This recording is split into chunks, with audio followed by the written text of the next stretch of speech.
Hello and welcome to another episode of Ailene's Arcane Archive. I'm your pajama archivist, Louise, one half of the Ailene Lynn Ray writing team.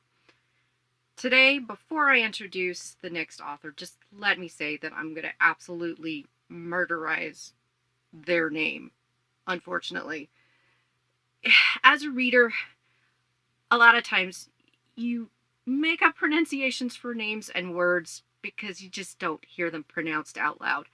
And let's be fair, most sci-fi fantasy authors, well, a lot of sci-fi fantasy authors have a tendency to create, especially names that are impossible to pronounce. They have like half a dozen apostrophes and no vowels, and as a reader, you're like, yeah, no, we're just gonna make up a new name, and henceforth, this character's name is going to be Steve for the rest of the book. So, but I digress. Anyway, today we are going to be looking into Time-Marked Warlock by Shami Stovall. I may be getting that name wrong. But this is a fascinating book. I really enjoyed this one. It is kind of a cross between, I want to say, Jim Butcher's Dresden Files and like the movie Groundhog's Day. This warlock has the ability to redo time in 24-hour periods. So let's take a look at the back here. It says, Adair Finch is the most powerful warlock in the world and one of the best private investigators for hire. He has dealt with corporate vampires, murderous werewolves, and even Fey royalty. Everything was perfect until he lost one case, the case where he also lost his brother. So Finch retired from magic, from PI work, from everything. Bree Blackstone, a 12-year-old witch, doesn't know or care about any of that except Finch's reputation. In the middle of the night, she bangs on Finch's door. Her mother has been murdered, and now the assassin is after Bree as well. Reluctantly, Finch agrees to help, only to discover something sinister has been brewing in town while he ignored the world. He'll need to dust off all his old skills and magic before it's too late. All right, so let's get into this. I'm going to grab my tea, as usual, although it's very hot. Let's make sure I don't burn my mouth. Okay, doable. All right, so let's sit back, find our comfy spots, take a moment to relax, and let's get into Chapter 1 of Time-Marked Warlock by, hopefully, Shami Stovall. It was extremely important to note that Adair Finch woke at exactly 4:34 a.m. Someone was banging on his front door. Finch opened his eyes and immediately reached for his phone on the nightstand. Most warlocks wouldn't have cared what time it was, but Finch wasn't most warlocks. He marked the time with his magic, threw off his blankets, and then stood from his bed, his vision blurred. Finch crept out of his tiny bedroom, the banging echoing throughout his otherwise silent abode. If a random passerby had managed to glance into Finch's apartment, they would have assumed Finch lived with 4 undisciplined children. Dirty dishes covered every available surface, clothes piles decorated every corner. The only missing thing was crude crayon drawings across the walls. But Finch lived alone. He had for a very long time. The banging on the front door grew frantic. "Help!" a muffled voice from the other side cried. "Help, please, I need help." Panic shouting wasn't a common occurrence in the Applegate apartments.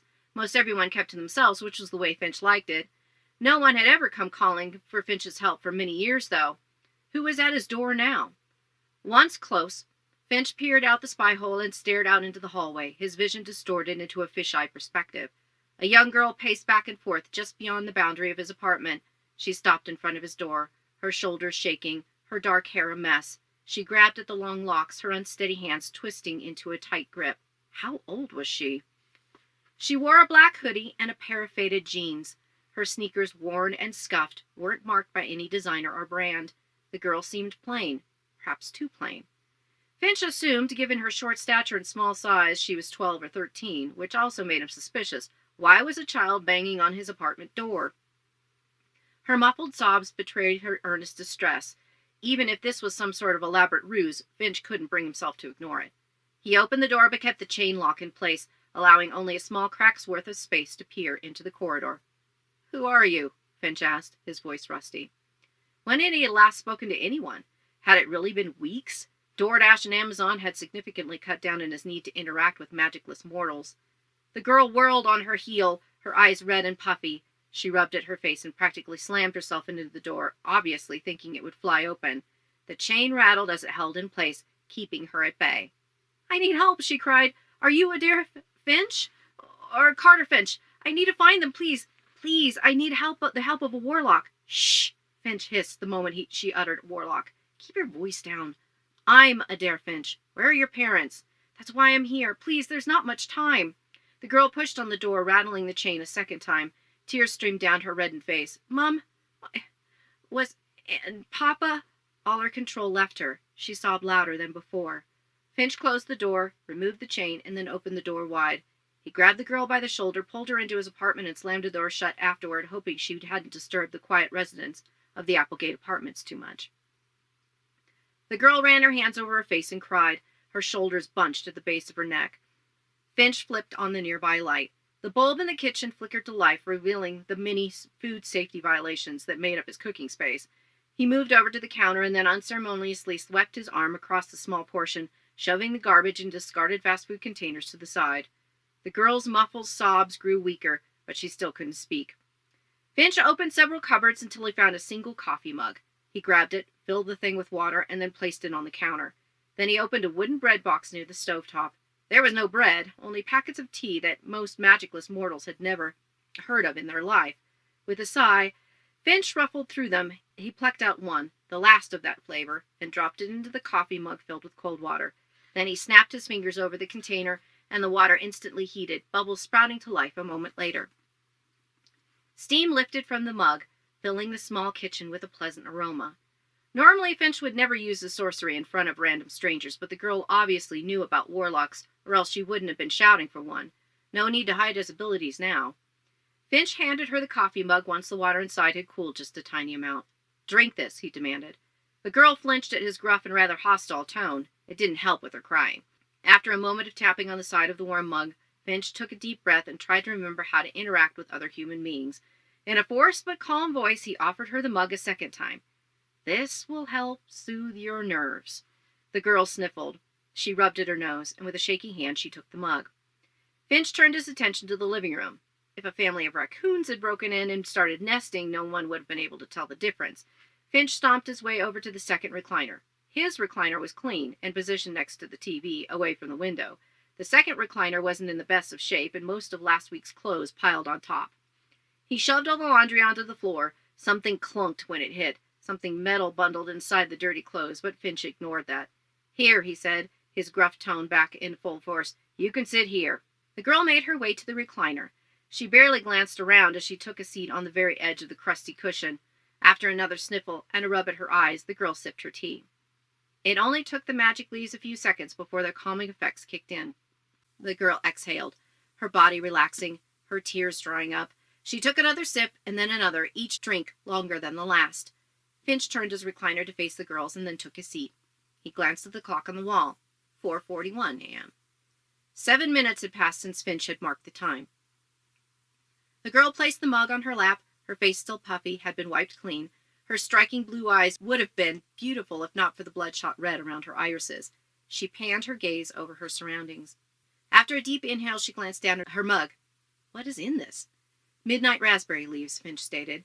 And while that sounded like a scent of candle found at Bed Bath & Beyond, it was actually a rare type of plant that only witches grew on special occasions. Midnight raspberries were said to cure nightmares, and the leaves, when brewed, brought with them a supernatural level of calm. That was, until they were fully digested and left the body. Then all nightmares and anxieties would return. "What's your name?" Finch asked. "Bree," she muttered. Then she finally met Finch's cold stare. "And you're really Adair Finch?" "That's right." Bree glanced around the apartment a second time. "Are you sure you're not a hobo pretending to be Adair Finch?" "All right," Finch said with a groan as he stood from his recliner. "Get out." No, wait! "I'm not here to be judged by children. There's the door," Finch pointed. Bree held up a hand. "Please, I'm sorry. It's just..." Mama always said the Finch brothers were powerful warlocks, the most powerful warlocks she knew. I didn't think you would live like this. She gestured to their surroundings. Or wear clothing like that? Finch scratched at his outfit. His ratty t-shirt had more holes than a colander, and his sweatpants had stains that only magic could cure. It likely didn't help that he hadn't cut his dark coppery hair in quite some time. It practically reached his shoulders, and the stubble bothered him. He scratched at his chin, making a mental note to correct the problem. Finch begrudgingly sat back down. I don't know what to tell you, kid, he muttered. That was a long time ago. You're still a warlock who helps witches, though, right? Mum said you were a PI and that I'm retired, Finch snapped. Oh. Bree fidgeted with her mug. After a strained moment of silence, she said, What about Carter? Mom said your brother was... He's dead. Finch had made the statement with all the emotion of a dictionary entry, but that was the only way he could talk about his brother anymore. Just facts, not reminiscing. But the information didn't seem to sit well with Bree. She stared a hole into her mug, her unblinking gaze becoming watery all over again. Finch leaned forward. Why don't we back up? Why were you wandering around shouting about warlocks? If your mother knows me, she must have also known to tell you to keep quiet about my profession. I had to yell, Bree whispered. She told me that if I was ever in trouble, I needed to find Adair and Carter Finch as quickly as possible. Who's your mother? What's her name? Most people who knew the names of warlocks were also one of the magical themselves, a witch or another warlock, or even immortal under the power of a curse, something. If Bree's mother knew Finch's name and profession, he likely knew of her in turn. My mum is Vera Blackstone. Finch's eyebrows shot for his hairline. Vera? Really? It had been a long time since Finch had seen her. The last time was at her wedding. She was an interesting witch, one who loved to mingle in the affairs of the magicless. She always had the latest scoop on all the dealings of mortal men. Why isn't Vera here with you? Despite Bree's midnight raspberry tea, her lip quivered. That's why I'm here. What happened? Someone broke into our house. Bree sipped the last of her tea, tranquility returning. A man, I think. He snuck in. He was waiting in the kitchen when I went downstairs. Who all do you live with? Tell me everyone who was in the house at the time. Just me, my mum, and my papa. The intruder was someone else. Vera married Warlock, Finch stated. He narrowed his eyes as he tried to recall the name. L something Lark, or Papa's name is Liam. Yes, Liam. Finch remembered him. Liam was a warlock who had made pacts with household spirits.